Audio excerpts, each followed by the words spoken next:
Welcome all to another session of Talking Films online. As you know, this is a film club which has been meeting every Saturday to discuss various films, some of them suggested by discussants like Tanul. Today's film that Tanul has picked for us is a Greek film. It's a film by by a Greek filmmaker. The film is called Dogtooth, and Tanul Thakur, who will initiate the discussion on the film, is an award-winning film critic and journalist. He won the National Award for the Best Film Critic and Mumbai Press Club Award for Best Lifestyle and Entertainment Story in 2015. He's a film critic for The Wire. He's written features, reviews, essays for many publications, including The Caravan, Mint Lounge, Seminar, GQ, Yahoo India, and OZY. He's been interviewed by leading newspapers, portals, and channels across the world, including The Economist, The Times, The Financial Times, The Hindu, CNN, and BBC, for his views on cinema, writing, and culture. Very warm welcome to TFO Forum, Tanul, and Thank over you. to you for discussing Dogtooth. Thank you so much for this, Nicola. And I just figured out that my bio, when spoken out, just sounds way too ugly and much vainer than I thought it did. But anyway, all right. So today we are talking about this Greek film called Dogtooth. It's a film that came out in 2009, and you can call it a psychological drama. And and before I start to talk about it, there are just two things that I want to say, and so that just sort of laying out the context of some of the things that I want to touch upon, and but more importantly, actually, I want to hear what you people have to say about it, because when I first saw the movie in 2009, I think when it came out, early 2010, I think, and it was also, Greeks. It was nominated for the best foreign film at the Academy Awards in 2010. It did not win it though, but yeah, it was, I think, after long, I think a Greek film had sort of made the cut. And yeah, so I saw the film, I think, in early 2010, and it was just one of those just absolutely thrilling and sublime viewing experience where it almost feels like felt like a great invention which you always had craved, but you did not know what it was. And perhaps it doesn't say much about me that I found that in Dogtooth, which is an absolutely, it's a very weird, batshit nuts, and a very disturbing film at times. And it's only when I suggested the movie to Nicola was when it struck me that that we are, enduring the third wave in the 22nd month of the pandemic, and here we are discussing this particularly bleak film. But it is what it is. We have anyway been so screwed for so long that why pretend? So on that positive note, I will begin the discussion. So, begin talking about the film. So the first thing that's just great about Dogtooth is that it just does not exist in isolation. It's part of something. It's part of a film movement. I think it wasn't. Like most film movements, I think it wasn't a planned or intended as such, but I think it just so happened, and that film movement is called the Greek Weird Wave. It sort of started or came together in the late aughts, and over the last 10 years or so, it has produced some very fine, not to say very weird films, but very fine films. And it's you can look it up if you don't already know about it. I'm sure that you are perhaps very well aware, but just in case for anyone else who's tuning in. And Greek Weird Wave is sort of characterized by a few things. which is obviously the most crucial and the most overarching commonality is that these films are really weird. They are difficult to pin down at the level of stories, characters, motivation. They have a very distinct kind of a haunting cinematography. The story or as I said, even the motivations of characters often elude common sense. Some of the films that and Yorgos Lanthimos, the filmmaker of Dogtooth, is one of the pioneering heroes of this wave, and this wave is particularly interesting, or this film movement, if you can call it that, is particularly interesting to me because it's just really unhinged. I mean, on the surface, both at the level of form and also at the level of story. But also, I mean, it's not a gimmick. It's doing things a certain way, although it may not make sense for some time, or in many films. But they do make a lot of sense, and they do tell something crucial about the modern world. And some of the acclaimed films of the Greek weird wave, apart from Dogtooth, are Alps and The Lobster, both of them directed by Lanthimos. Then there's this 2018 film called Pity. Then there's this movie called Attenberg, and then there's a 2015 film called Interruption. There are a bunch of others as well. You can look it up. But these five films are something that I have they've resonated deeply with me, and there are sort of cross collaboration. So I mean, the screenwriter of Dogtooth and Pity and Alps are the same. The woman who produced Lanthimos's first film also sort of she wrote and produced this movie called and directed this movie called Attenberg, in which Lanthimos acts himself. He has a role in the film. So that was the first level of I mean, a brief introduction about what we are getting into. I'll also talk about the story of the film just in a bit for people who are just absolutely unaware of what this is. But the first I just sort of wanted to set the stage by talking about the Greek weird wave. Now the second thing is, which is very interesting. So Greek weird wave, we can say that it started off in 2009 or something, and something that is often there in many film movements, whether it's conscious or, I mean, subconscious, is that films, as we know, reflect many political and societal echoes of the country that they originate in. And the country in focus here is Greece. And what's very interesting that happened in Greece after that was one of the worst hit countries of the 2008 economic crisis among the developed countries, especially. I mean, it faced a massive debt crisis by late 2009. And I mean, if I have to sound a bit intellectual about it, loss of money obviously means a lot of things in our modern world, or in the narrow conceptions of modern world. Loss of money also means loss of masculine power. I mean, in the way it's imagined, loss of control, societal exclusion, loss of confidence, bunch of these things. In fact, when Dogtooth was nominated for the Oscars, it was such a momentous occasion for the country that its prime minister even mentioned it in his speech very, very prominently. He sort of went on and on to talk about how important it was for the people of Greece, and also because, I mean, the Greek film industry was sort of going through a period of crisis. It wasn't as flourishing in terms of at least critical acclaim that it has sort of become now. So it sort of goes to show that perhaps Greek weird wave may not be so weird at all.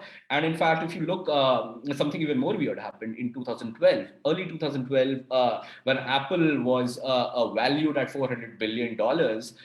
It became a company that was richer than Greece. So that was that. Now let's dive into the movie itself.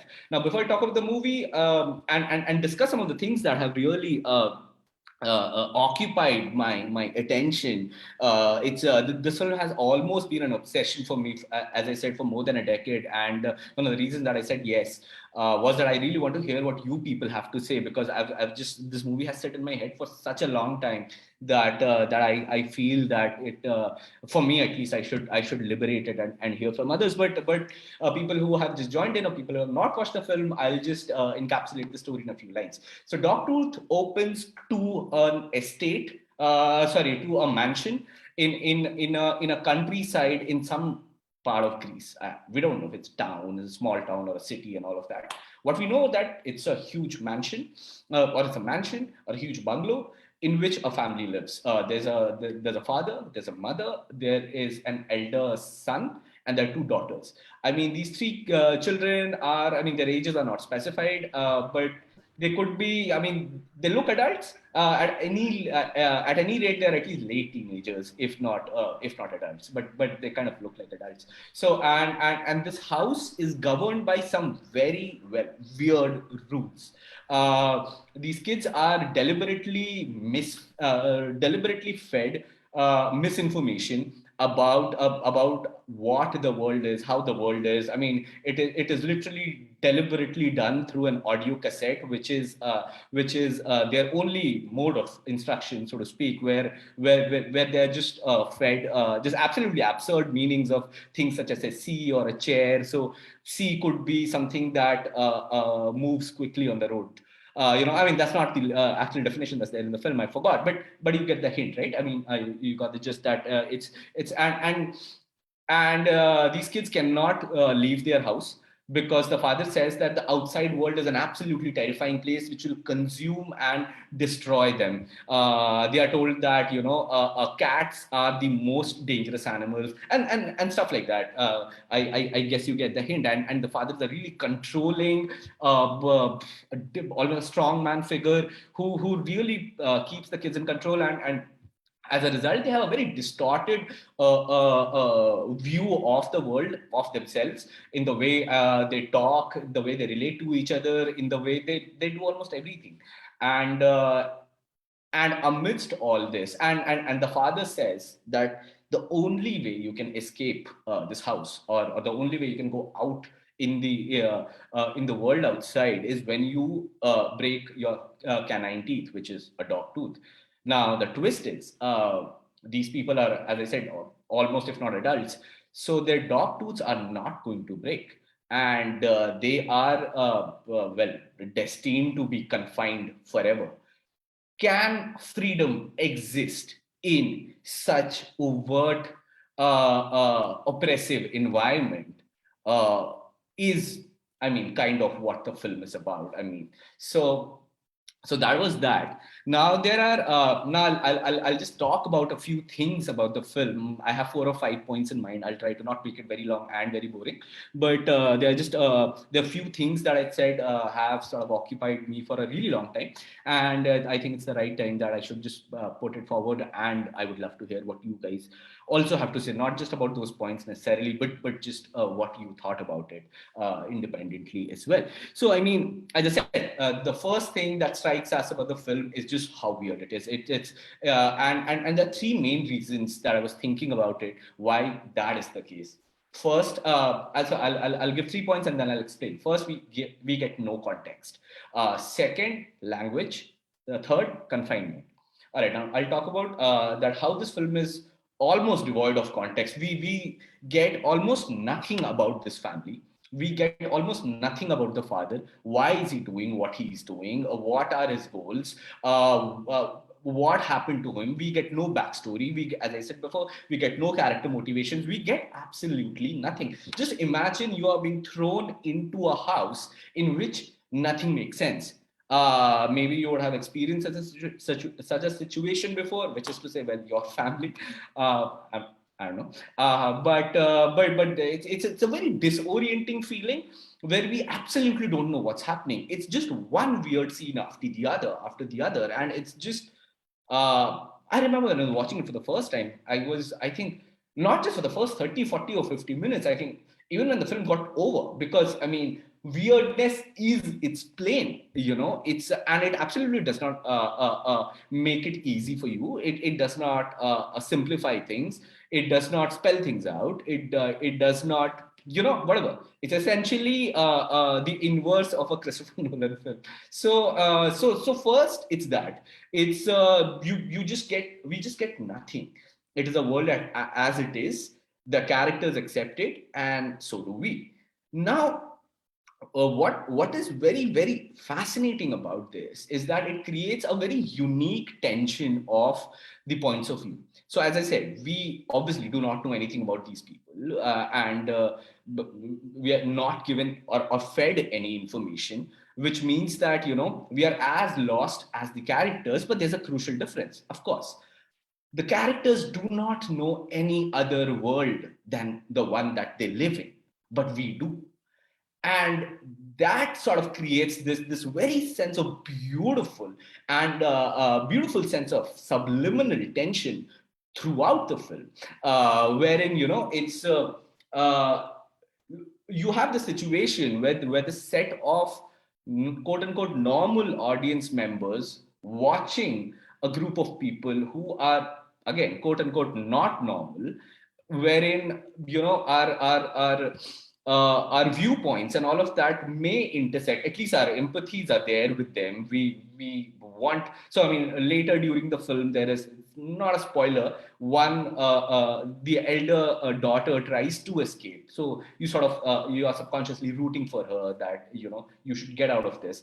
But this sort of tension, I thought, was just very great, because it was just so captivating and compelling that you are on, just as I said, we are on two different planes almost simultaneously, knowing and not knowing, which was excellent. The second thing, which is obviously something that really strikes you literally in the first scene, is the use of language. And it's absolutely very striking. I mean, in a film about oppression, the way Lanthimos uses language, I mean, quite literally, is fascinating. And I'd like to just talk about this point for a bit. And it's really fascinating because there's this one kind of imprisonment. All right, I'll just backtrack a bit and just talk about that this sort of an environment in which the kids cannot leave the house. Everything is provided to them. Even a sex partner for the only son in the family. The man gets, the head of the house, the father, works in a factory, I think, or at least in some sort of an industrial setting, and he gets a woman to the house every few weeks who can have sex with the elder, with the son. And it's just a very disorienting experience. And as I said, everything, including and especially education, is fed to them in the house itself. So I mean, a very obvious sort of parallel that can come, perhaps even simplistic parallel, is homeschooling, or the sense of indoctrination, or the sense of absolute loss of control of freedom, which is what makes the whole language motif, or the device of this distorted language, just, or this control over language, just so fascinating.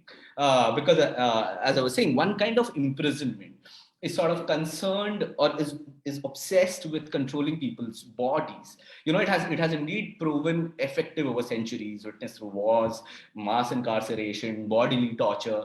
But there's also a possibility that such kind of subjugation, it also comes with the possibility of a counterattack.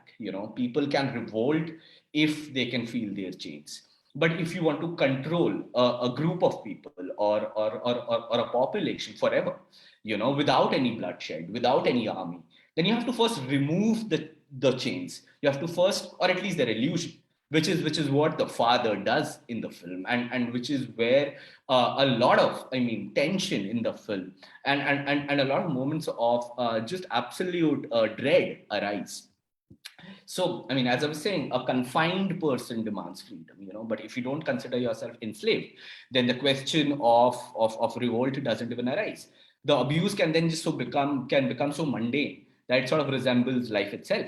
And to sort of just make a sort of a political point, I can argue that this is exactly, I mean, what Brahmins have achieved over millennia, right? I mean, much before the East India Company sort of landed on our shores. Because if you control people's tongues, you control their minds, you control their hearts, and you control their souls. That is that form of subjugation, that which does not even feel like subjugation, is just so chilling, and it's brought out so, I mean, beautifully is a weird word, but it's just brought out really artistically, and done in such a smooth fashion that it's very well done. And as we all know, I mean, extending that sort of parallel between what language can do to human minds. I mean, we obviously know that language has been used by totalitarian governments, or used or abused by totalitarian governments, to not just control their population, but to also sort of inflict mass violence. Before I talk about this point further, I want to read this quote or this dialogue from The God of Small Things. I absolutely love this, and it's sort of, I just want to read it verbatim because I don't want to screw it up. So there's this one scene in the novel where I think the mother Amu is telling to, I think, one of her daughters, and I think this beautifully illustrates what words or language can do. So yeah. Do you know what happens when you hurt people? Amu said. When you hurt people, they begin to love you less. That's what careless words do. They make people love you a little less. Now, I mean, taking that point forward, words are also used to dehumanize people. Something that can have grave consequences. Obviously, one of the most chilling examples of that is the 1994 genocide in Rwanda, where the majoritarian group Hutu massacred. I mean, lakhs and lakhs of the minority group Tutsi. Where a radio channel often used to spread hatred against the Tutsi group, and often calling its people vermin. And we obviously know that it's a that this bastardization of language that has become so central to our political discourse over the last few years in India. And that's one of the reasons that I wanted to discuss Dogtooth with you people, because I just don't think it's a weird Greek film. I think it's a film that deeply talks about some of the central anxieties, or some of the most pressing and disturbing anxieties that are so central to the modern Indian life, and not just modern Indian life, but a life in a kind of a totalitarian, or a borderline totalitarian, or an authoritarian, or a regime that shows tendencies of authoritarianism across the world, right? So I mean. So that's what language does, in the movie. Lanthimos sort of similarly inverts notions of normalcy, and by feeding wrong meanings, and the father, by feeding wrong meanings of sort of common words, he shrinks the world of their children. He just removes capacity for so many things, wonder, dreams, human thought itself. Now, the third thing that I mean, I spoke about it in the point that I was making about language, but still, I mean, it's really entwined.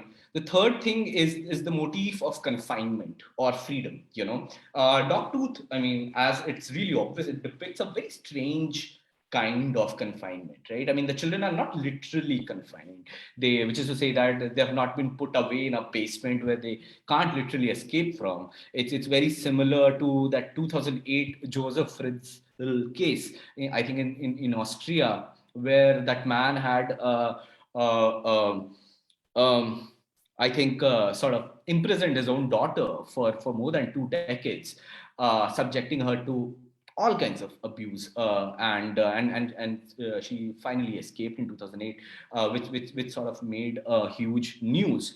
But the case of Dogtooth is not that. It's not literal confinement. These people are not chained to their rooms or to their beds or anything. There is no overt kind of violence day in and day out. I mean, there is violence, but it is often necessitated, and it's sort of, I mean, at best occasional. So it probes something very fundamental about freedom or about craving freedom, as I said, the father goes to work during the day, leaving the children and the mother alone in the house. As I said, it's a mansion, it's a big house. So it's and although obviously the mother is also controlling and part of the same plan, but it's there are opportunities aplenty. I mean, maybe when the mother is sleeping, the kids can sneak out.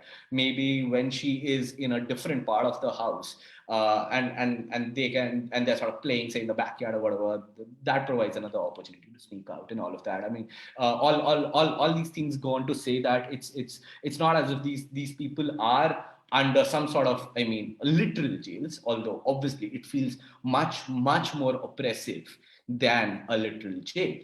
And but they do not do any of that, right? They just thinking thinking of escaping or freedom, so to speak, right? I mean, you would think of freedom only when you think that you are enslaved, right? It is beyond the ambit of their thought. And again, that happens because the father has changed the very definition of what is normal and what is not. And then, I mean, it finds many patterns in around the world. I can give you a parallel on a book that I'm working on right now. It's a book of narrative nonfiction about Indian IT workers in the US on H-1B visas. And a certain kind of that reality is desi body shops opened by Indians, which have absolutely oppressive work conditions. There's wage theft, there's legal intimidation, there's a bunch of things. I mean, to cut a really long story short, I don't want to be sidetracked by that, but I just wanted to say that people are ready to endure that humiliation and that exploitation as well, which does not feel any different from modern white collared slavery. Yet they always have an option, right, to go back to India. Yet they do not. I mean, and that's just obviously one example. There can be many examples, when and that's the terrifying world that the dog tooth sort of dips in, which is essentially about that if you think that the world outside your cage is terrifying, then you will never think of even leaving the cage, even if the cage is open, and that's something that we experience at different levels every day. Obviously, I mean, even today, I mean, it can be a bad relationship, it can be a bad employer, it can be a bad government, it can be a bad family. How much are we really free is something that the film is very interested in, and I think that's a very important question, and not to say a very disturbing one as well. I have a few more points, 2 or 3 more points. I'll wrap it up quickly. I think I have already taken 15 to 20 minutes. I think I should wrap it up in 10 minutes, 10 more minutes. Now, there's just another possibility that the film uh, projects. I mean, or you can project all your possibilities onto the film, because it is just one of those amazing films which is just open to interpretation from all sides. Because, as I said, it really does not give you anything apart from the weirdness that's going on in the film. Obviously, in the form of a very coherent story and all of that, which at a secondary level just looks very sorry, which at a primary level may look incoherent, but then it also allows all sorts of meaning to take place, which brings me to my next point. And I'd like to ask you a question. Let's consider a world where the following things hold true day in and day out. Three things: A, dissent is punished; B, conformity is rewarded; C, indoctrination is seamless. Now, what am I talking about? A totalitarian regime, a cult, or an Indian family? Uh, there's one more striking commonality between the two. Say the totalitarian regime and a certain kind of an Indian family. I am not. No Indian families were hurt in the making of the sentence, and it's whatever. I'm talking about a certain kind of an Indian family. Anyway, so there's one more striking commonality between the two, which is that the patriarch is never wrong, and the fact that you don't have to think for yourself, because the thinking has been already done. The world of today across countries and cultures is not very different, I would like to say. or think from the world of Dogtooth, because it's a world where people have relinquished their capacities for critical thinking, where we are all looking for a messiah, where we are all looking for somebody who can save and liberate us. And when that man speaks, and it's more or less always a man, we listen and we obey. Human beings are resilient creatures, yes, but we also have a capacity to be enslaved, to be sort of just to just become herds. It's very funny. You just rearrange a few pieces of the puzzle, and human beings can just end up looking indistinguishable parts of a herd. Now, if a totalitarian regime thrives on propaganda, often via news channels, cinema, other forms of pop culture, then a controlling family sort of enslaves its members through means much more mundane. Now I'm sort of talking about the Indian context, and I'm talking about a certain kind of a family, as it's obviously not a generalization. So let's see how an Indian family enslaves its people, right? Now, of course, this is obviously, as I said, I mean, it's a bit of a generalization. It's not supposed to be taken as a dictum, but but I do want to use the example of a certain kind of a family, which is I don't think is by any means rare or few, to talk about how they go about in controlling its members. And again, through like Dogtooth's patriarch, many Indian families do not control their family members through overt intimidation or violence, because I mean, obviously there is a possibility of a counterattack or even an escape. So the oppression there is not through violence, but through love, through subtle manipulation, through guilt trips, through guilt tricks. Families have weird rules, man. I mean, it's just so funny. Many families that I have seen, there's almost a code that they follow. It's which may just seem very acceptable to people within that group, but when an outsider enters, they are quite likely to be really baffled and think that, hang on, what's going on? And I mean, and those weird rules can be very normal, such as one family can ban talking while you're eating, or one family can sort of just, I don't know, they may have some ritualistic thing before starting something, or just it need not be anything elaborate, but it's just these coded things that a family follows. It almost feels at times very cult-like, and that's where I think Dogtooth, it excels, because it understands something very fundamental about the human psyche, which we also not just see in families, but also in citizens.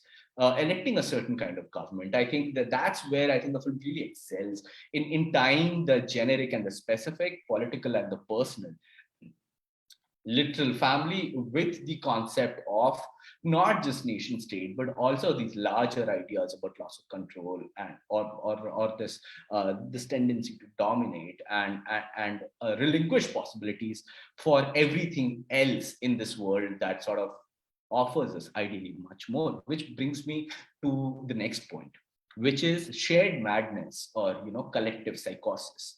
So the madness of one is a mental institution. The madness of many is a Kumbh Mela during the second day, right? I mean, you just need to see people, the way they behave in a group. The validity that a majority gives you. It's often hilarious, but often it can be really, really intimidating, and it can be really disturbing. And I mean, just one this thing. I do not use madness as a pejorative here, but and especially somebody who's been in therapy for more than 2 years and all of that. Whatever, I have a very complicated relationship or understanding, I would like to feel, of the word madness. But I would like to just qualify that. That said, though, I would use madness in the way society usually uses it, right? Which is something that doesn't fit, something that is off, something that is to be feared. And what does it really point to? It points to this idea of oneness, When we say that somebody is mad, what we're really saying that the person does not conform to our idea of our world, our idea of oneness, the way things should function. And that again becomes, and all of this obviously ties to Dogtooth, because the family believes in one story. The family believes in a certain way how things should happen. The family believes that there are rules. The family believes that if you break rules, there will be grave consequences. There are rules and there are punishments because there is one story. And this is again something that points to so many anxieties underpinning and tearing so many societies apart. The kind that looks down upon any kinds of pluralism, and that pluralism could be in different forms. It can be in forms of sexual orientation, it can be in forms of religion, it can be in forms of immigrants, it can be in forms of cultural mix, it can be in forms of any kind of diversity, which really petrifies a certain kind of an insecure, emasculated individual.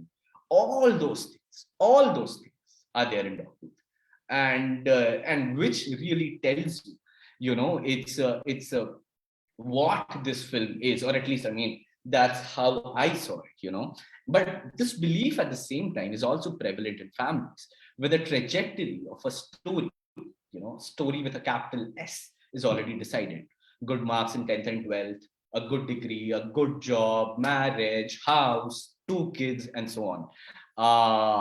Yeah, that I'm unmarried and I get so much flack from my family. Maybe it's my way of getting back at them. But it's this definition of what is normal, of what is sanity, of who is or what is sane, is something that has, I mean, there are far-reaching implications. It's as I said, it's not just family, but it can also be the nation state. It can also be any monolithic structure that swears by one rule and one story.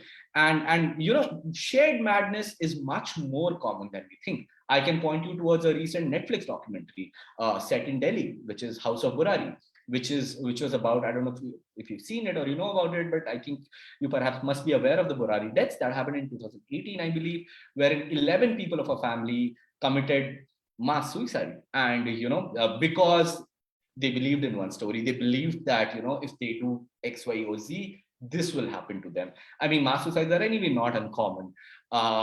It's We can talk about the Jonestown cult, where the head of the cult drove around 800, 900 people to drink the Kool-Aid and die.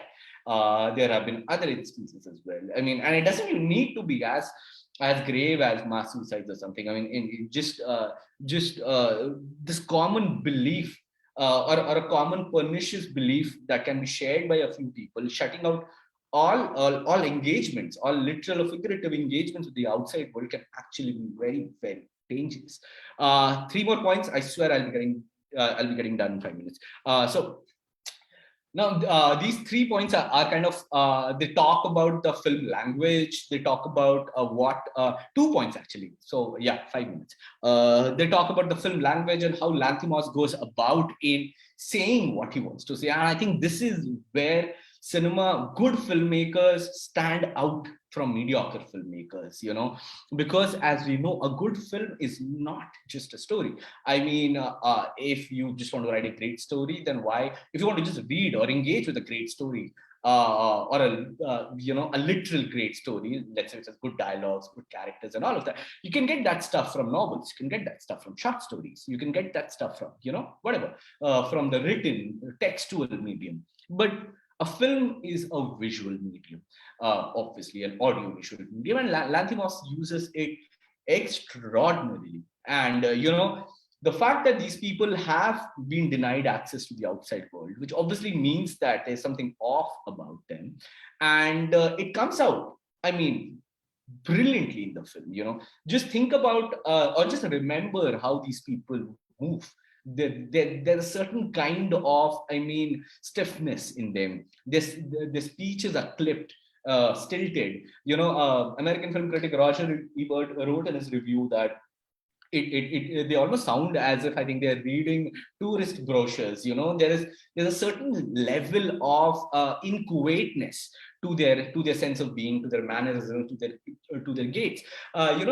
Just see how the frames are how he sets up frames. In many scenes, you will see that the limbs or the heads of the characters are chopped off. In a movie about dehumanization, in a movie about where people have been sort of reduced to discrete units, or sort of these unfortunate isolates. The visual language represents that wonderfully well, I thought. The characters live a very disembodied, a very dehumanized existence. And I mean, it's even true if you say notice the lighting and all of that. When the father comes, when there is some sort of attempt at family bonding and all of that, the frames or the lighting is much warmer. When the father is away, the scenes are shot in natural light. The visual palette is more or less flat. There's not much that you can distinguish one scene or one day from the other. And I thought it was really well done. And the final point, it's also offers a way out in a sense, although not particularly so. I mean, spoiler alert, whatever. But I'm not giving away the film here. But I'll just say something which kind of skirts around the spoiler area. So if you want to do not want that, mute me for the next 1 minute.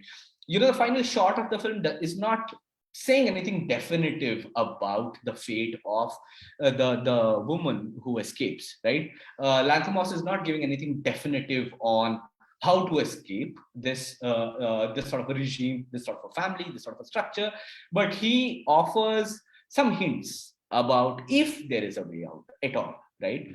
And it's very interesting, it's very fascinating, and that's why I was really looking forward to this chat, because I think this aspect was something that I figured out only, I think, a year ago when I was watching the film again. And obviously, I mean, it escaped me all the first few times because of the fact that I'm a dude.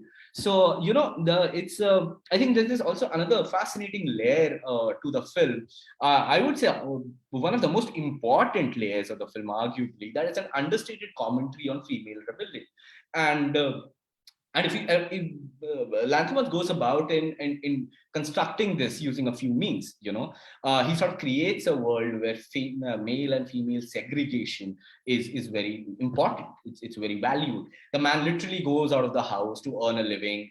He goes to this, as I said before, to a very industrial area of the town, where masculinity is sort of symbolized by, say, a very factory-like or an industrial-like setting, and it's almost very, very dehumanized in that sense.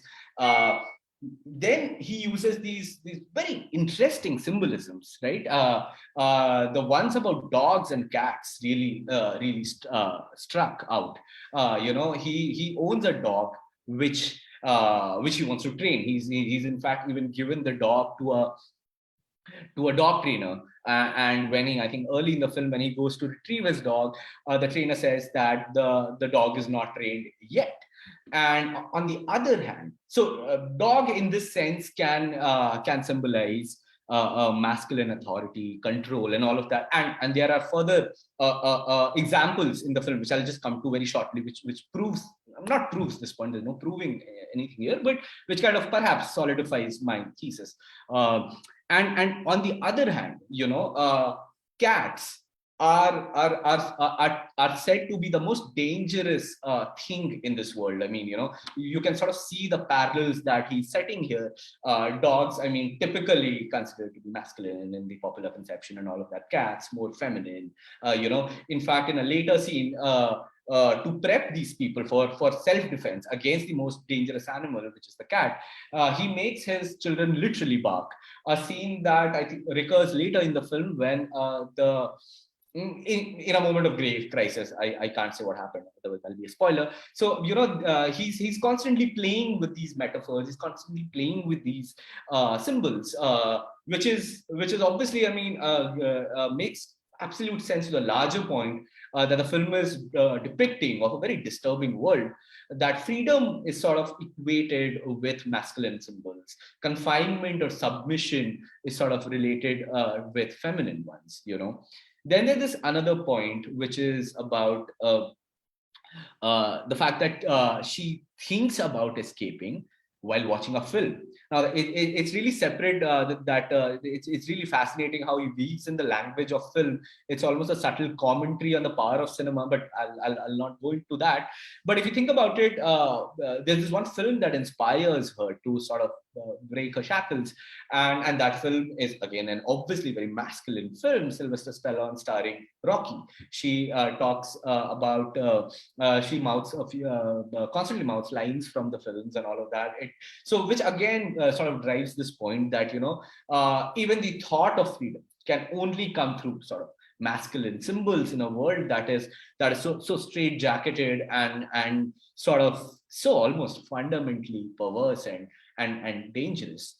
And it's again obviously no surprise that and again, I mean, freedom can only be attained if you break your dog tooth, right? So it again sort of goes to show that how the symbolisms are just very beautifully sprinkled all over. Perhaps Lanthimos has a different take or a different a different view on them, maybe.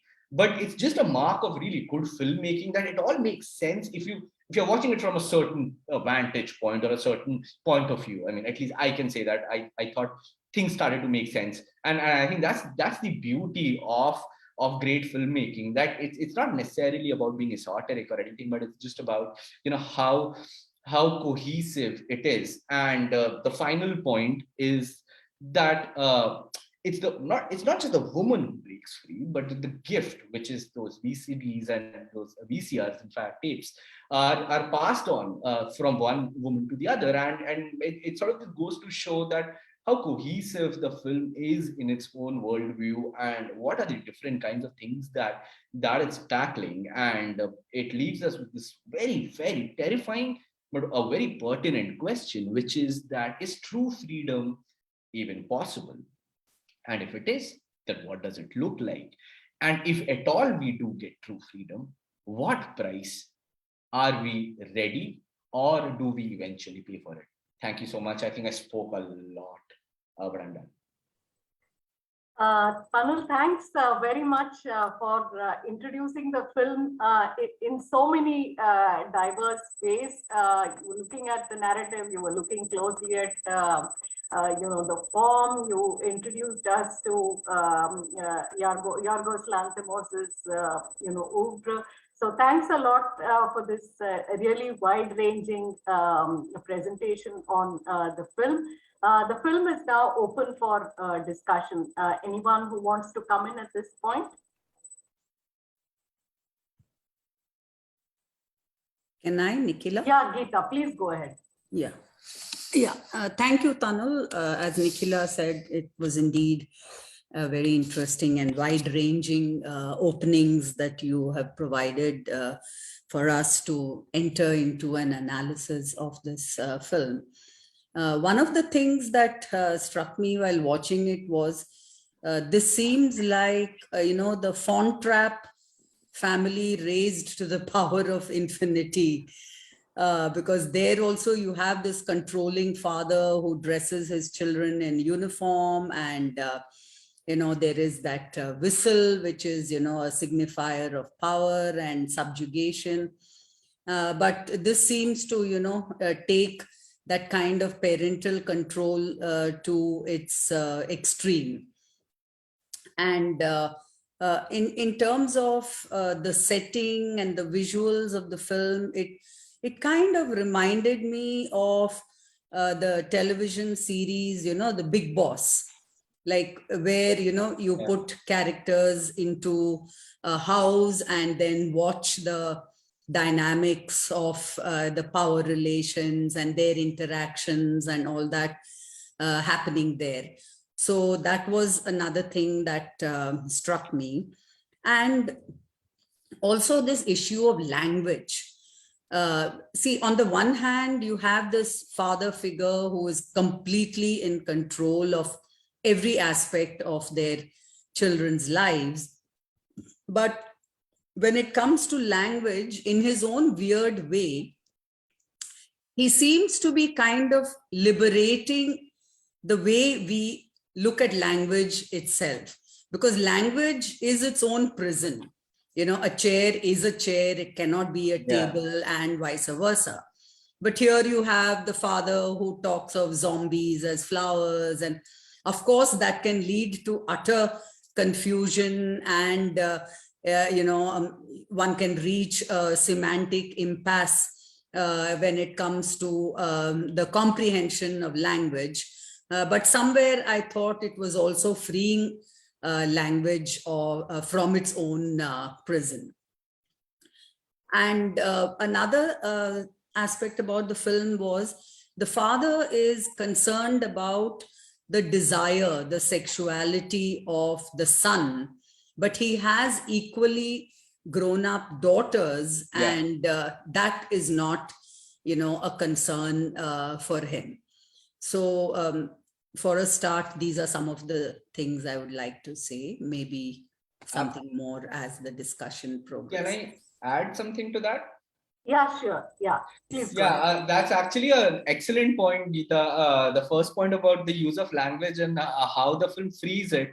That's really wonderfully put, and it's precisely why I wanted to be a part of something like this, because, as I said, the film has just sat in my head for almost more than 10 years, fermenting, perhaps rotting, and I have just not seen those familiar ideas with a different lens. So obviously, I talk about language in a very different way, perhaps in a much more obvious way, in the way the film prods us to think. But I think you posit a very, very fascinating alternative as well, where in a very weird way, language is also, although the film doesn't take it that far, because obviously, I mean, you can show only as much in a 2-hour film or something. But it's a brilliant way to sort of think about that. It was this one way in which he had freed them, although obviously inadvertently, and something that was not in his mind. And the last point that you made is absolutely bang on. And it kind of just goes to show the I think the ties right between oppression and inherent sexism, and this huge insecurity about being emasculated and loss of control and all of that, which is obviously there, that it's almost taken to this really unsettling conclusion, where when this woman in the factory worker who used to have this very weird mechanical sex with the elder brother, when she's out of the picture because she was a mole or whatever, she gave those VCRs to her. It's the elder daughter who has to, I mean, provide that, satiate his elder son's sexual desires, while the desires of the daughters, not just sexual but even otherwise, but sexual is more overt comparison, is just absolutely not even considered. Thanks, Geeta, and thanks, Tanul. Anyone else who wants to come in now? I have 2 points, Tanul, to make about the film. One, when, as I said, when you suggested, I had watched The Killing of a Sacred Deer, and I mean, a film that I could not watch in one sitting. It was like, someone was suffocating me. So it was one of those films that was simply unwatchable in one go. So I think I saw it over 3 or 4 sessions. Really, The Killing of a Sacred Deer? The Killing of a Sacred Deer. And the other one was The Favorite. Lobster. The Favorite. Yeah, again, I mean, there's something chilling and very putrid about close relationships, which again comes through in a film like this. I mean, the tyranny, one of the few films that names the relationship within a family as tyranny. So I thought, and that there's something deviant about this kind of closeness and this kind of control. So the film really names it as deviant and weird, so to speak. So in that sense, I mean, Lanthimos's films, I mean, really, really thank you for asking us to watch this. The second aspect is about specific scenes in the film, which I mean, for instance, the scene of the elder daughter dancing. I mean, I think they're all unnamed and they kind of. That's an incredible scene. Yeah. So there's something so sad, pathetic, but also, I mean, liberating without knowing that it is liberating. I don't know. It was so weird. And then the actual knocking off of the tooth, which is, I mean, so horrifying with all the blood flowing. And so it looks like she has probably half a key to the liberation. Because when she sits, I mean, when she goes out in the car, and there is this kind of freeze frame in the end, we're kind of willing her to open, you know, the dicky and come out, and it doesn't happen. So it's almost like, I mean, a liberation that does not know that it's liberation or what to do with, you know, after the DOGTOOTH, because that's all. That's about the only blueprint that the father has offered. That you know, once you get the Bluetooth, you can go. I mean, DOGTOOTH, you can go out. But then what after you go out? So it's so sad that even the conditions of liberation are limited by the very discourse that sets up the possibility of the liberation. So I thought that some of these were really, you know, very, very interesting and chilling aspects of the film. Of course, it has a lot of contemporary resonance. The pandemic for one, and the larger context in which we're all placed. So yeah, thanks for asking us to watch the film. And yeah, so if you want to respond or anyone else wants to come in now. I can talk on and on. I have a few things to add, if that's fine. I hope I'm not taking anybody's if somebody Ajanta wants to come in. Okay, sure. Hello. Yeah, so first of all, Happy New Year, and I've just got back to VIT, so nice to plug back in to academic discourse. So a great film, and thank you for introducing us. And to just kind of track back to a point that both Neeta and Tanul talked about, and also you, Nikhila, right? So this, to me, actually, you know, this idea of the unconscious being structured as a language, yeah, it's almost an acting out of that sentence. So the problem being, of course, that there is no language in a sense that can liberate us, right? I mean, the very coming into being for Freud, and this is such a hugely, I mean, apart from the obvious fact of incest, yeah, it's playing on so many dimensions of what's the sexuality mean. And Freud would say this, you know, the unconscious comes into being with the coming of language, right? So there's a whole difference between drive and desire, and therefore the impossibility of what Tanul has called true freedom, and all of those aspects, yeah. Added to this, and you know, I'm kind of so delighted to hear these sort of, so these are many points, like, and I'll just wait for the introduction, so kind of for the discussion to warm up, and I'm sure these points will come up again. But so I have many things that I found really interesting on the film as well.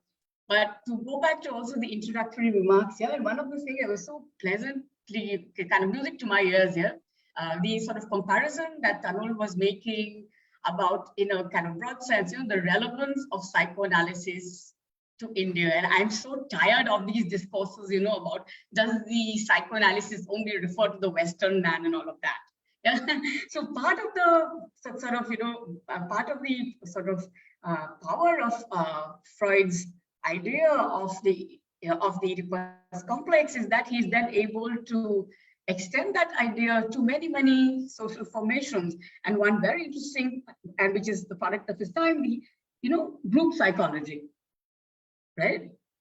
And under conditions of majoritarianism, and Freud is reminding us that this can happen all the time, the family, the church, the army slip very seamlessly into various forms of group identity structured around a supreme leader or a charismatic father. And when that happens, what is at stake? And indeed, so it's not just the Kumbh Mela. It could happen anytime, but the frightening bit is that as a group transitions into a mob, right, the darkest impulses are actually sanctioned and in a sense ordered by the law. The law orders you to kill. And if you don't, then you become a heretic. So there are so many really interesting things about, and the direct connection that he's making from a family to these larger, very, very significant questions. So these are just, the fact of sexuality and language right through, and of course, the idea of completely what does sexuality mean for whom, servicing whom, and all of that. But at a more fundamental sense, language and its relationship to the body, and to this larger question of group formation. So there are many, many other things. And thanks for a great choice of film. Thank you. Thanks, Ajanta, for those very interesting comments that, taking it further from what Tanul was mentioning. Anyone else who wants to come in now?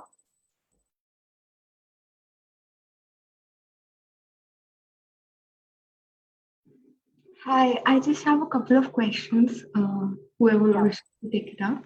One, I would really like to hear more about Christina's character and a certain queerness that's associated with it, with her interactions with these three young people in the house. How nobody ever asks her about the outside world. So she doesn't, she has all her teeth alike and she goes out, she works apparently. Nobody ever asks her about it. And her interaction, if anybody wants to speak something about that. And one more thing was, again, these inconsequential lies that the parent duo kind of keep telling kids, like the father in one of these scenes brings fish in a packet of with water and just puts it in the pool. I couldn't gather why. Whereas in another scene, the lady asks him to bring some meat. So the idea of killing an animal is not alien. Or the concept of the airplane falling into their backyard and then the kids collecting it. All these different small things which I couldn't really gather if somebody wants to talk about it. And one more aspect was the licking that keeps going on from one scene to another and how the meaning keeps changing throughout. I can go if somebody wants to go, obviously they should. I have anyway spoken for a really long time, but if there's nobody, I can. Yeah, sure, you can go ahead. Yeah, these are really nice questions, and it's amazing. At least one of them really escaped me, and it's a point that I keep coming back to, which is why I think these sort of chats are great. The first point, Christina, the woman who comes from the outside, the literal outside world. It's no, I mean, obviously, everything that I say here carries a disclaimer that these are not definitive answers. These are just something that I'm actually just thinking right now on the fly, or things that have sort of stayed with me. And not that anybody can have a definite answer to any of this, right? Not even Lanthimos, because we sort of construct our own meanings and all of that. And not that Lanthimos has been very forthcoming. In fact, I was sort of disappointed to read a few of his interviews where he doesn't sound very intellectual with respect to Dogtooth or its interpretations and all of that, which may be a very, very intentional sort of a deliberate sort of a subterfuge in itself that I am not going to explain my film to you. But unlike Tarantino or unlike many people, he's not very arrogant about it. He's like, acha, maybe, whatever. If you're thinking like this, maybe this film is that. So anyway, so with that disclaimer out, the first question is very interesting. It literally never came to me, and that's the thing, right? Perhaps it just doesn't come to them, right? That or the fact that maybe even their interactions are also so controlled. I mean, we do get a scene where she's sitting outside, I think on the couch or something, and the father comes either with a video camera to click either a photo or just make a footage or something. So perhaps a lot of these interactions are sort of controlled by when the father is around, when they are having sex. They are just having well sex, and then he's sort of hovering around. But although obviously there are enough scenes where they talk about, I mean, there's a separate scene of say oral sex or talking about some sort of a weird barter system. So they are, yeah, sure, they could have asked them. It's almost as close as to a plot hole that I can think of in the film. Although I would still like to think that maybe just this thought doesn't come. And I think that's what the film, maybe Lanthimos has not thought this through. I think it'll be great to ask him this question. But anyway, but I think, and not to defend this film in any way, but I do think that it's just that, you know how it is that when you live in a world which is all that you have known, you don't live in a world, you live in the world, right? So I mean, so obviously, I mean, these kids do know that there is an outside world. They have these vague notions about it, but they have lived this life for almost 2 decades.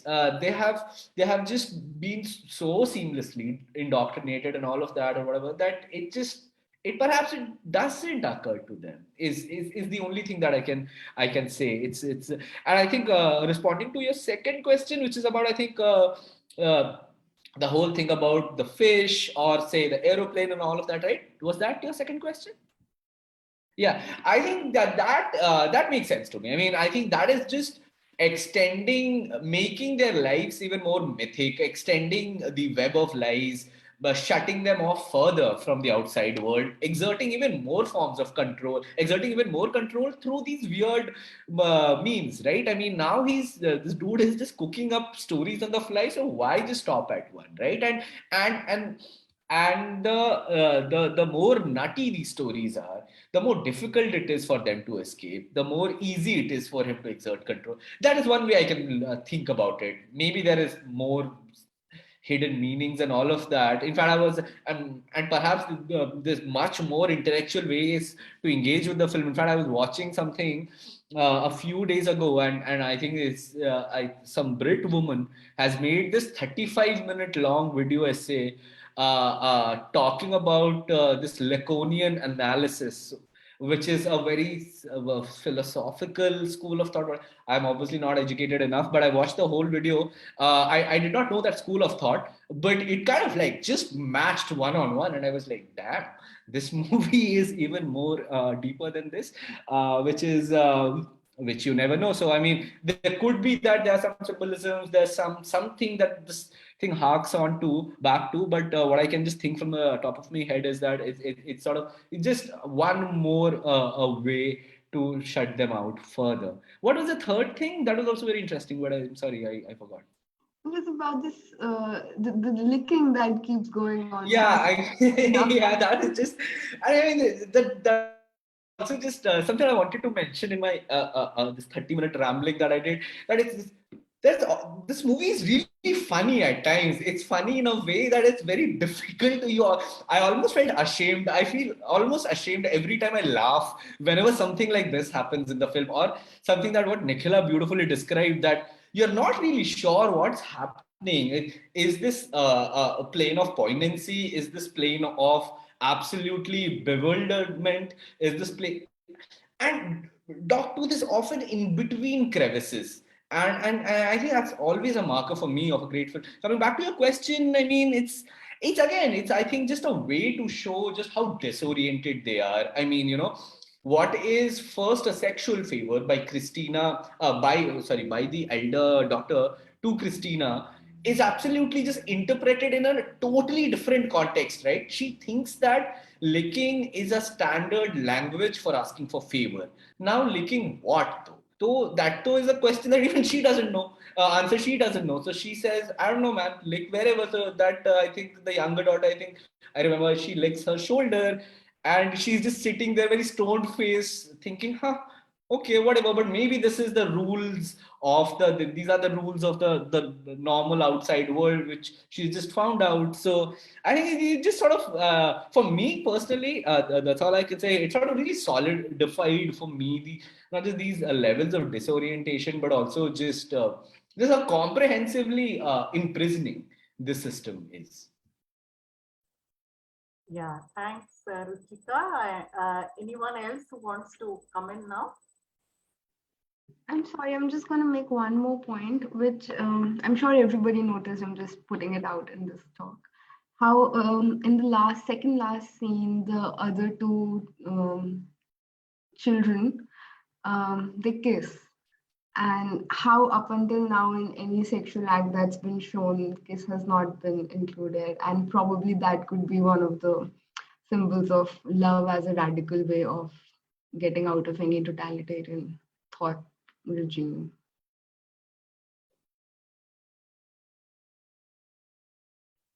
Okay. Yeah. Thanks for your point, Ruchika. Does anyone have anything to say about this or any other point? Tarakeshwar, Sanjay.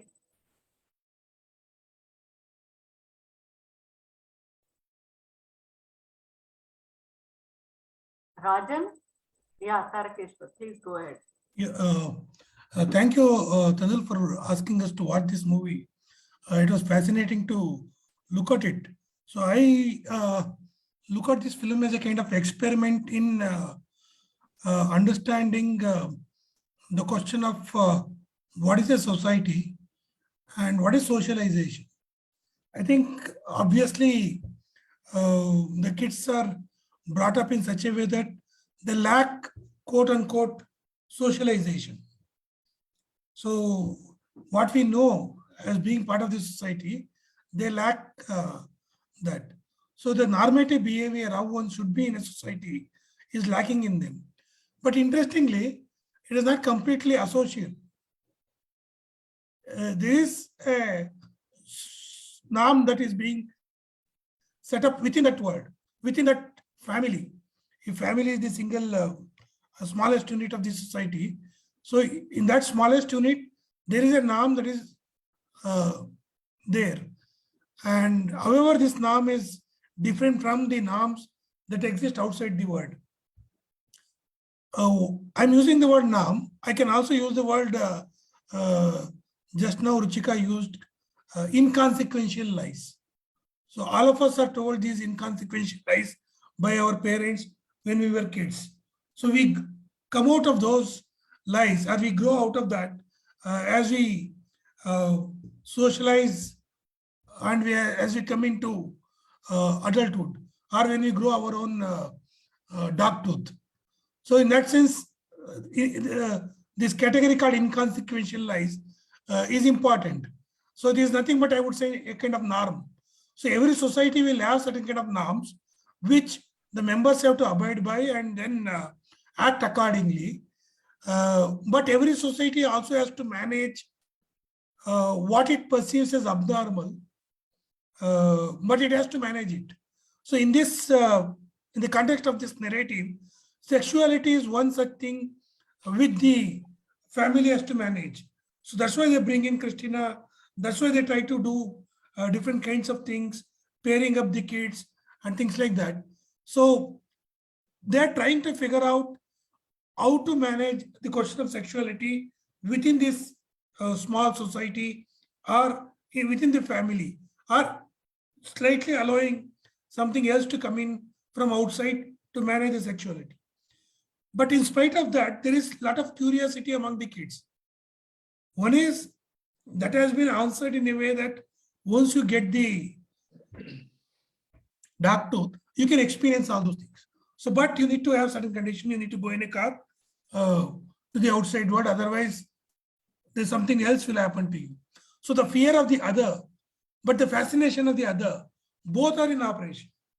So the norms construct that there is a fear of the other, but they're also fascinated by the other.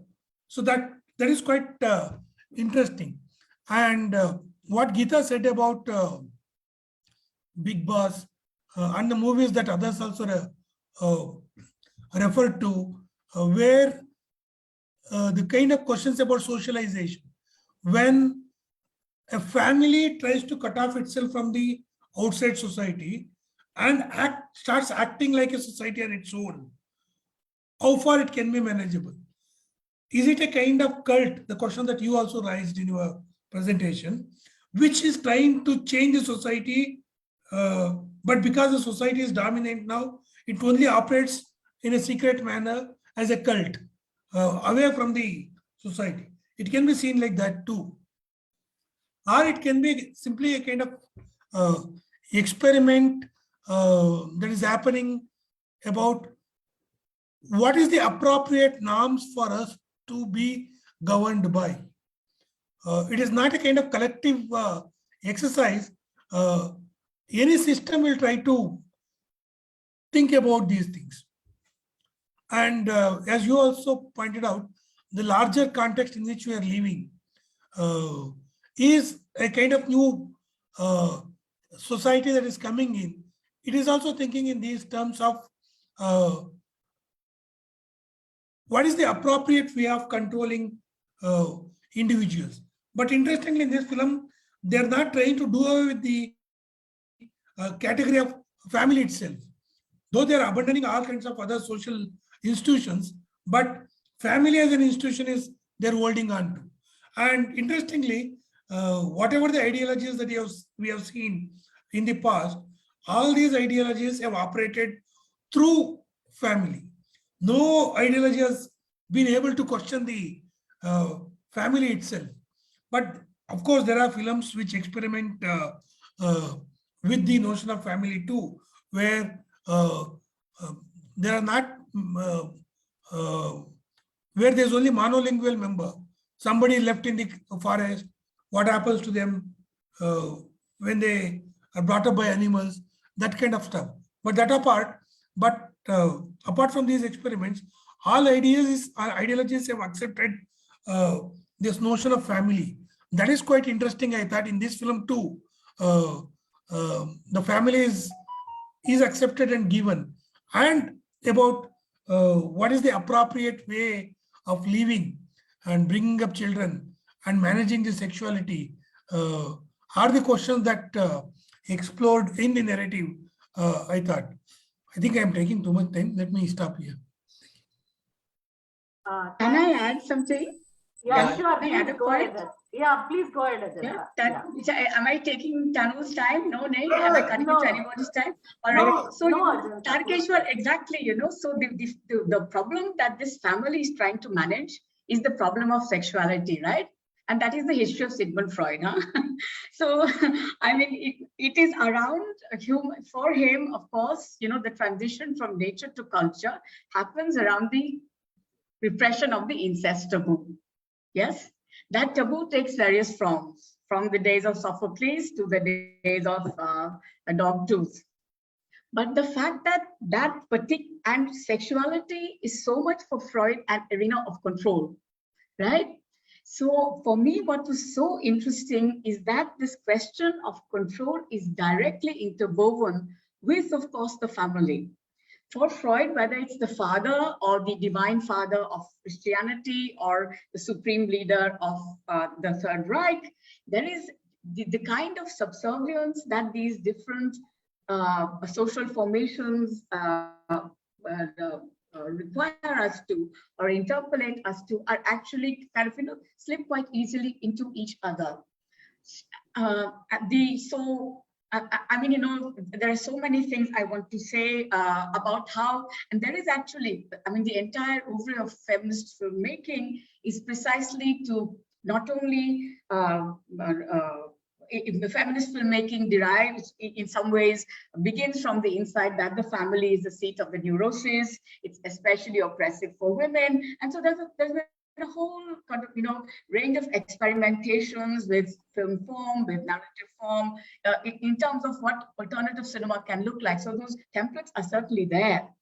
And then there's something else I wanted to say, but I've forgotten. But yeah, so I mean, this is so, for me, essentially speaking to concerns that, that really formed the oeuvre of Freud and kind of, that whole tradition. Yeah, because Freud also begins with the family, and then after he does then case studies, and then he just stops writing case studies, and then he's writing these big kind of dissertation, civilization and its discontents. Because on the one hand, human civilization comes into being through repression. Should all repression lead to only certain kinds of groups, and are groups kind of pre-programmed to war? For Freud, much before Foucault, in many ways, the family is pre-programmed to war, in terms of the structures and power dynamics. So thank you, Tarkeshwar. In some ways, you put the points that I wanted to make kind of, more graphically. But because here control and sexuality are so dramatically intertwined, I thought this was quite a remarkable film. Thank you. Sorry. Tarakeshwar, you had unmuted yourself. You want to say something? Add to what you were saying? Nothing, nothing. Okay, okay, yeah. Tanul, you want to? Yeah. I have a small point to make. That was an excellent this thing answer. I mean, explanation by Mr. Tarakeshwar is something that and by Ajanta as well. But I was specifically wanted to respond to something that he said. He had two things. One that again. It sort of a few bulbs glowed in my head when he spoke about this thing of simultaneous fear and fascination of the other, I suppose, and then it sort of instantly gave this another level of say meaning or possibilities to the film, which is why it's just one of my favorite films of all time, because it's just this it can be about anything and so many things just make sense. I just wonder how much of artistic genius it takes to create something like this. Anyway, that's a separate thing, but the simultaneous fear and fascination of the other is it's just also how I mean, at times, under different regimes and all of that, immigrants react to a foreign land or to people who are not like them. But you know, there is it's a weird kind of a love story that is sort of mixed with.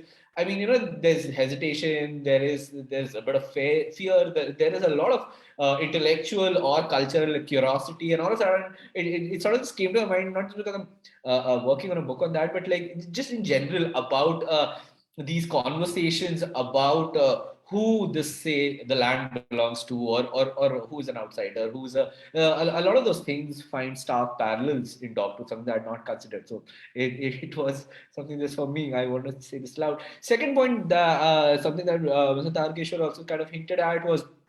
So I spoke about was this families having weird rules and their depictions in popular cinema. There's this one film which kind of really takes it further. It's a great film. I don't know if you guys have watched it. I know it's I don't know why I'm giving a film recommendation here, but it's this 2018 Japanese film called Shoplifters. It's by one of the best filmmakers of all time, I would like to say, Hirokazu Kurida. That is a film. I won't give anything away if you have not seen it, but that is a film that actually asks some very fundamental questions about family, the institution, its composition, and very importantly, that can we choose our family and what happens if we do. I mean, because we obviously know that we if that's something that we cannot choose is our family. So I mean, just 2 points. I mean, nothing much there, but it sort of just came to my mind, so I thought I'd share. Nothing much. Okay, anyone else? Yeah, please, Sanjay, please go ahead.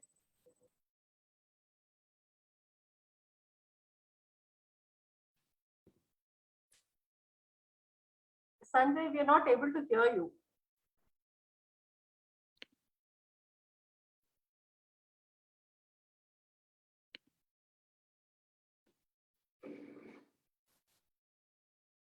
Sanjay, are you saying something? We are not able to hear you.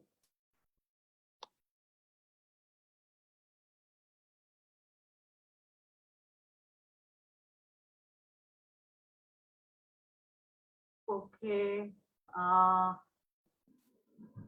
Yeah, Rajan, please go ahead. Yeah, I was drawing a parallel between the idea of Gandhi and his ashram culture, right, and what's going on over here, right? Because I think there are books about it and how women are subjected to kind of imprisonment in these kind of things with Gandhi. Okay, so that's one of the things that struck me, and the other thing is that the Christina she's got this badge called security on her shoulder, right?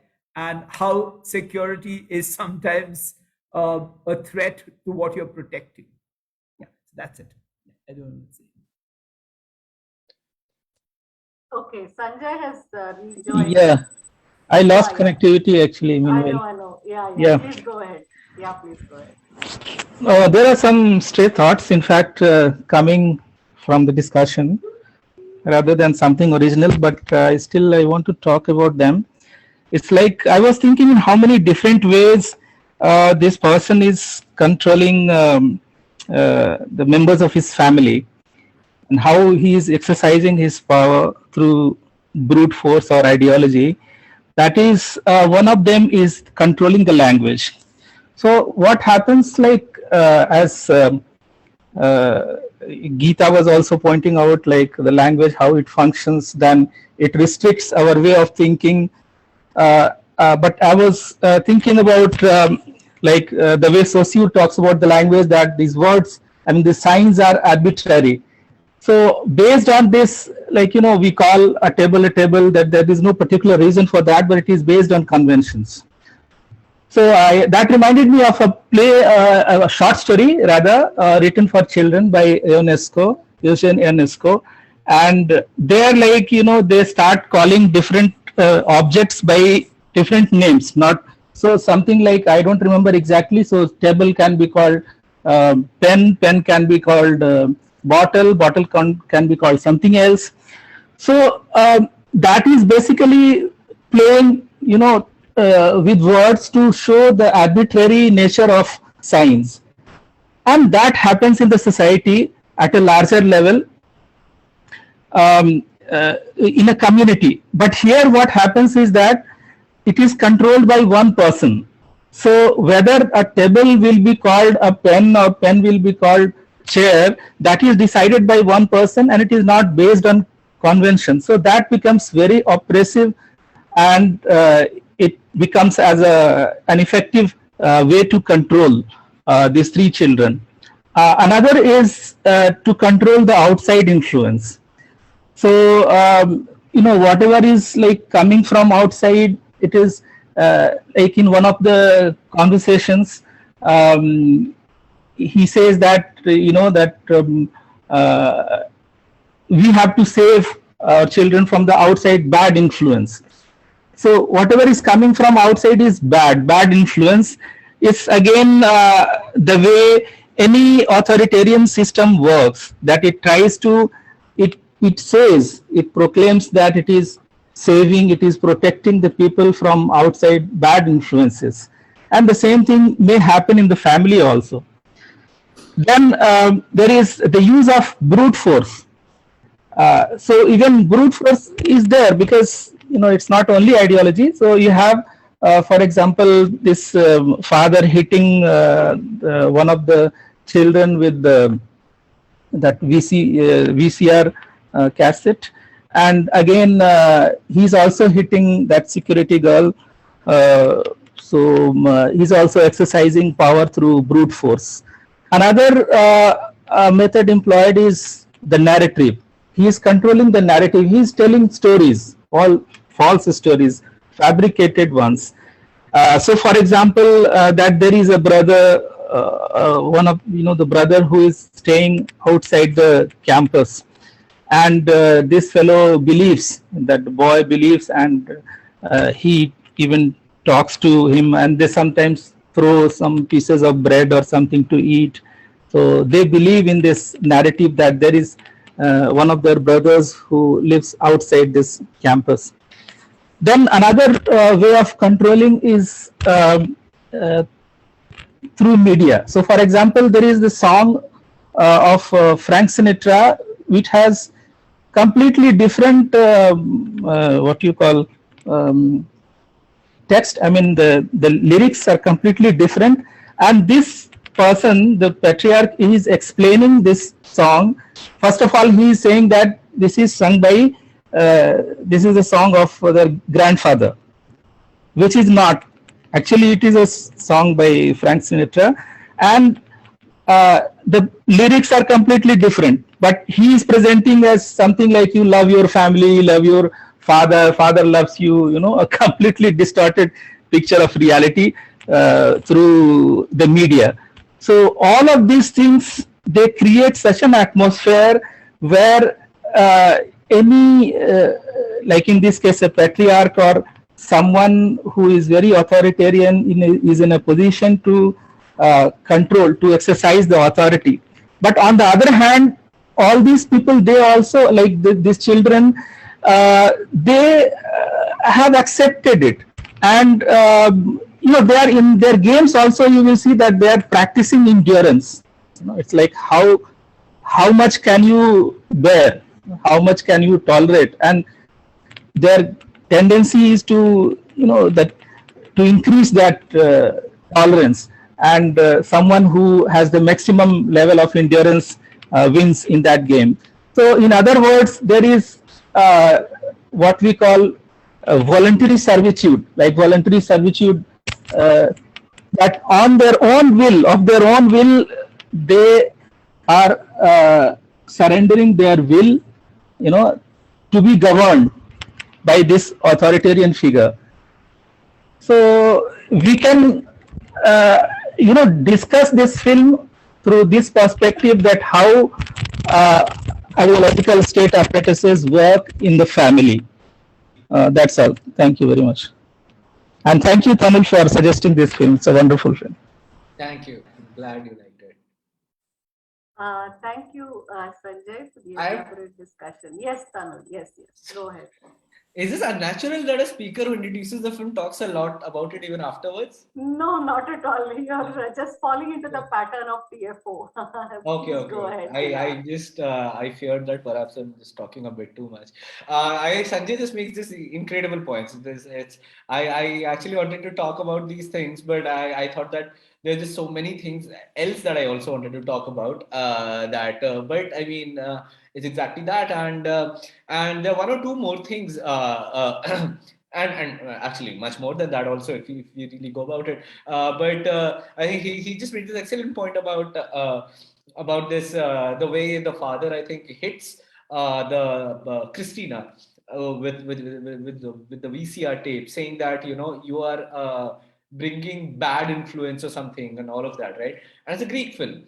But what really, I mean, for me as an Indian mind, what I thought was that that in a sense that the purity of his household was somehow violated. There's this inordinate emphasis on. I mean, they obviously don't use that word because obviously different cultures have different ways of demarcating what is acceptable and what is not in different realms, politically especially.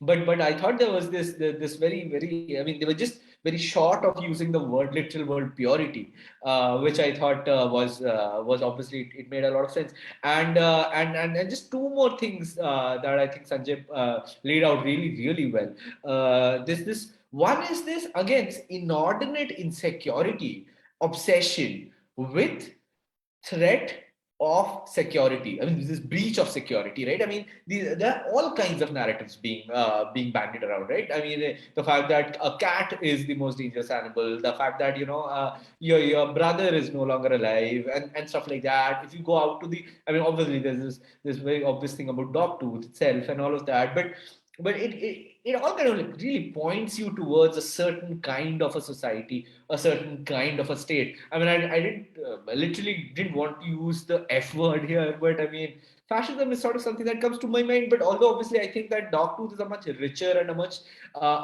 is a film that is not just about a fascist state. But although, I mean, obviously, if you want to draw parallels, at least in my view, or at least the parallels that Sanjay spoke about, I mean, we can also talk about other things.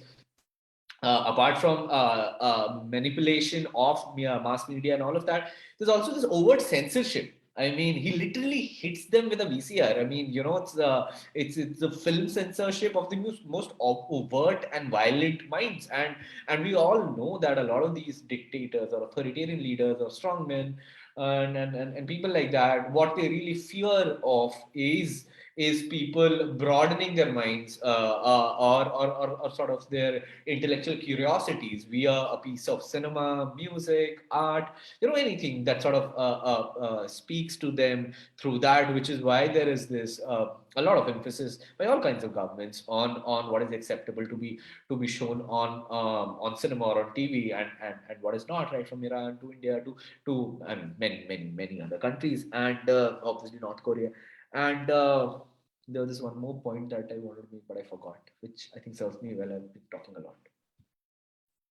Anyone else? Paniraj, sir, would you like to come in?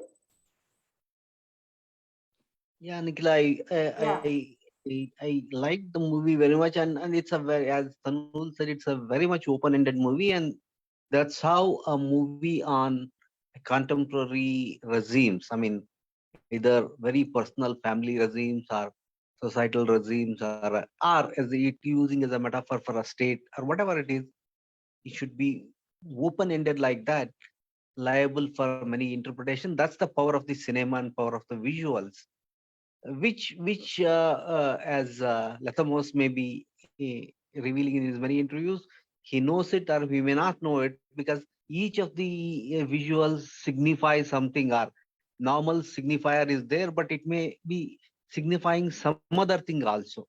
What I loved with the film is it brings me back Buñuel's surrealism.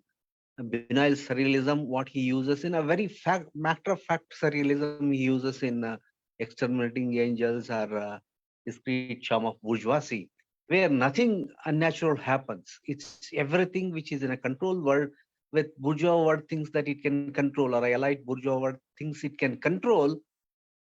But while they exercise their rules of elite control, it goes out of control.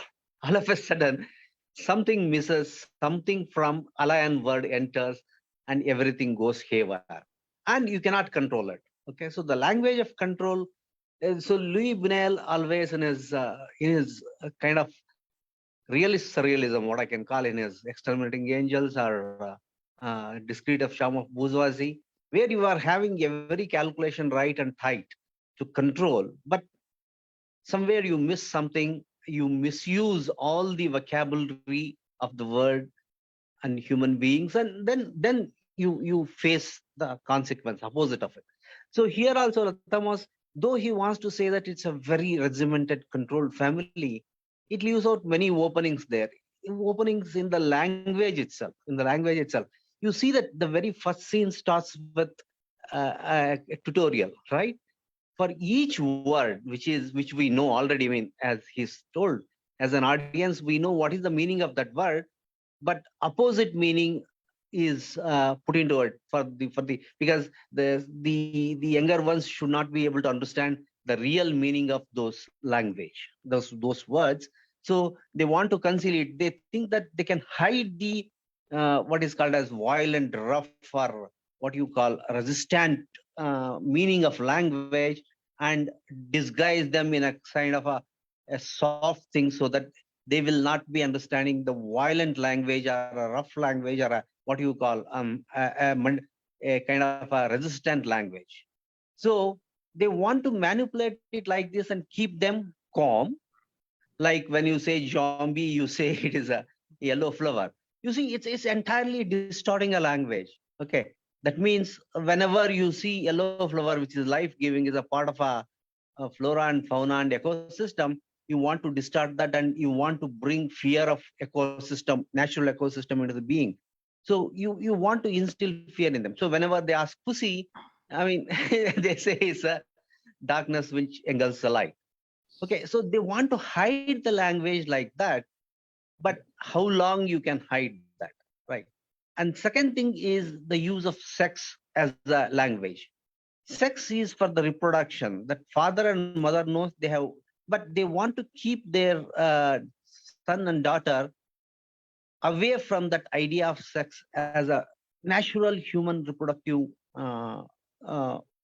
mechanism, Freudian mechanism, which is also a human reproducing the human Homo sapien mechanism.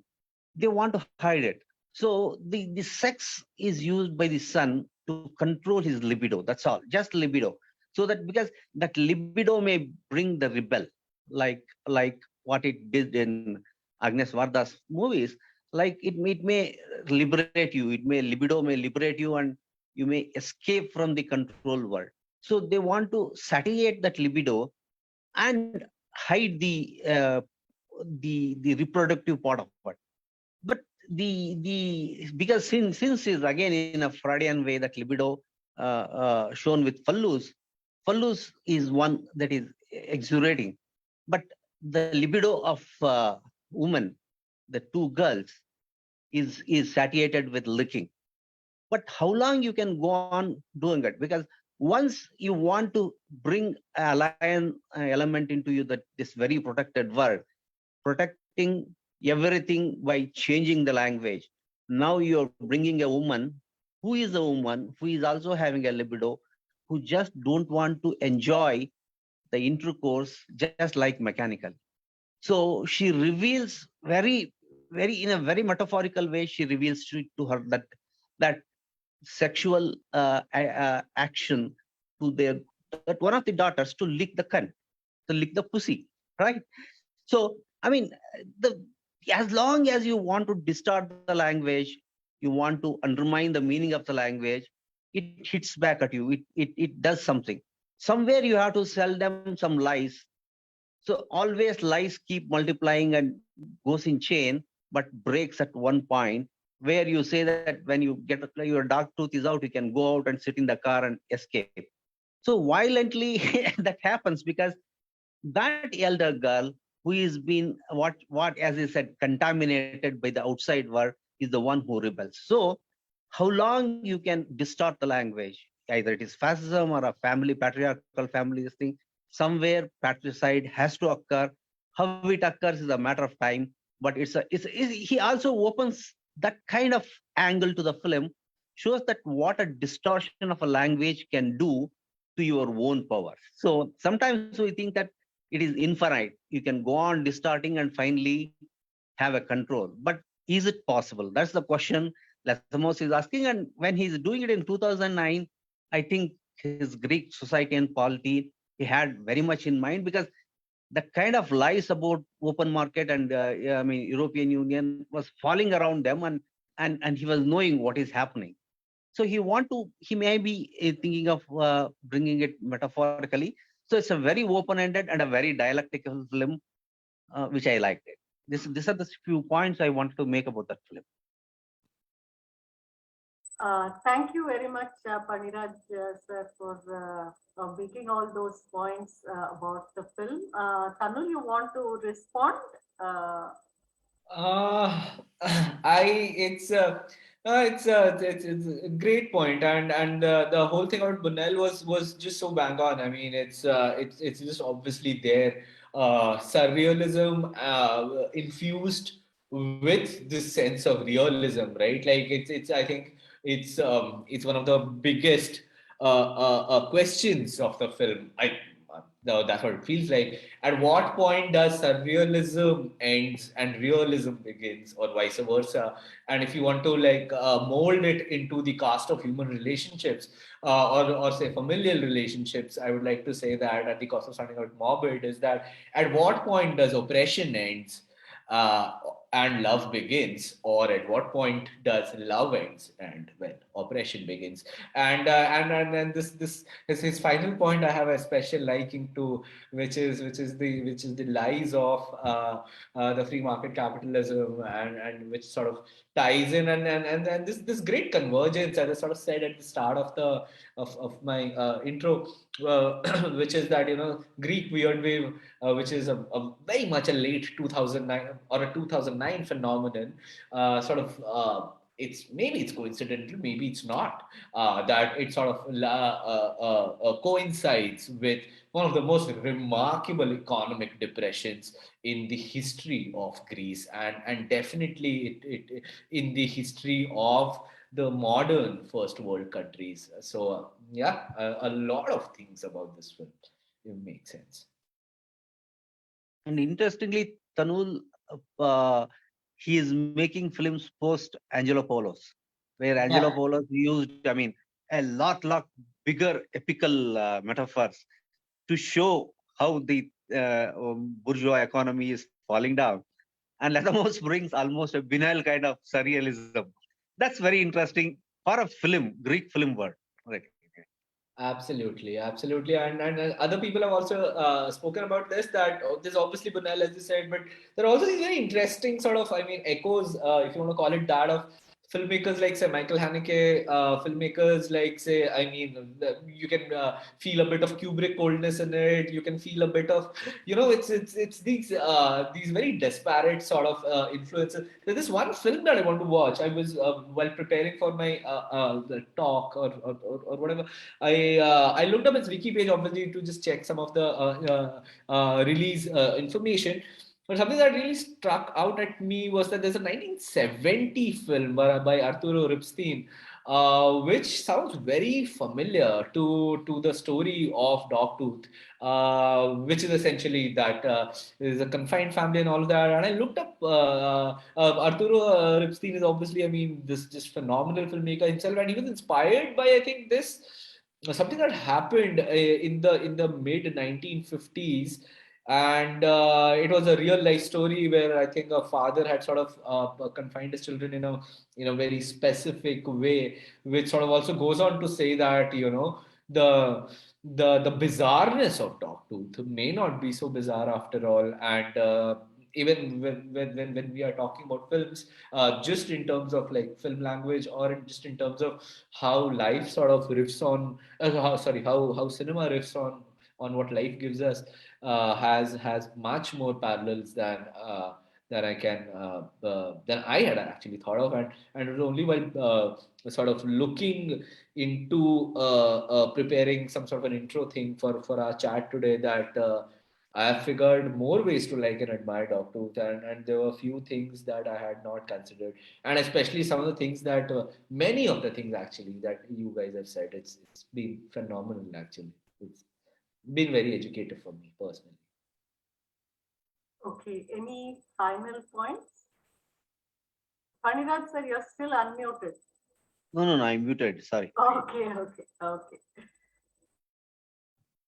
Okay.